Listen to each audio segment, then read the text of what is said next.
Tervetuloa Taru Päivike tänne Radio Valon ja Luovin vaalitenttiin. Kiitoksia.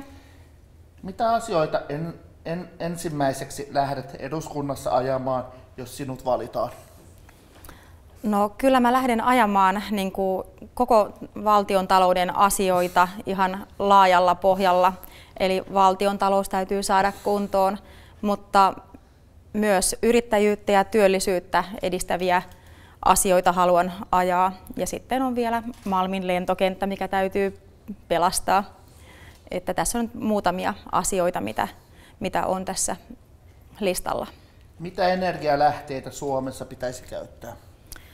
No energialähteitä mä kannatan sitä, että me ajatellaan myöskin markkinalähtöisesti sitä, mikä on kokonaismarkkinataloudellisesti järkevintä, mutta on selvää, että tarvitaan myös yhä enemmän uusiutuvia ja kotimaisia energiamuotoja.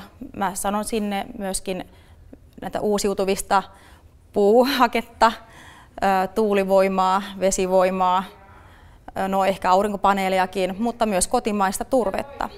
Ja tässä rinnalla myöskin sitten pitää teollisuutta ajatella, teollisuus tarvitsee ydinsähköä.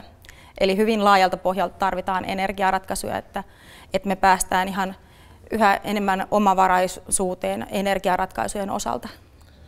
Miten vammaiset henkilöt saataisiin paremmin osalliseksi yhteiskuntaan?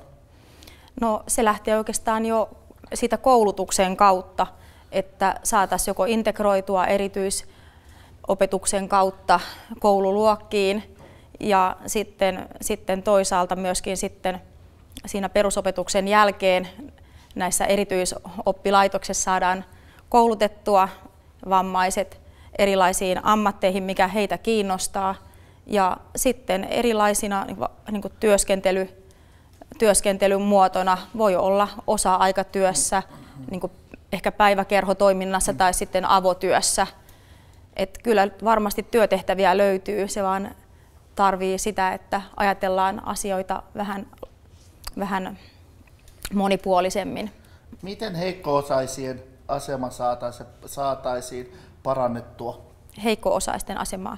No tietysti kysymys koskettaa paitsi nyt kehitysvammaisia, mutta myös siinä mielessä myös lapsia ja sitten vanhuksia, joilla on sama tilanne, että eivät itse voi päättää asioistaan.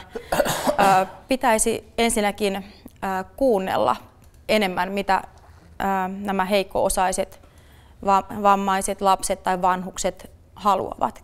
Kysyä heiltä ensimmäisenä, mikä heidän oma ajatus on, mitä he haluavat.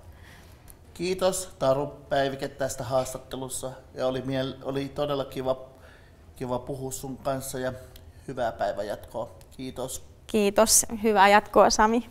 Kiitti.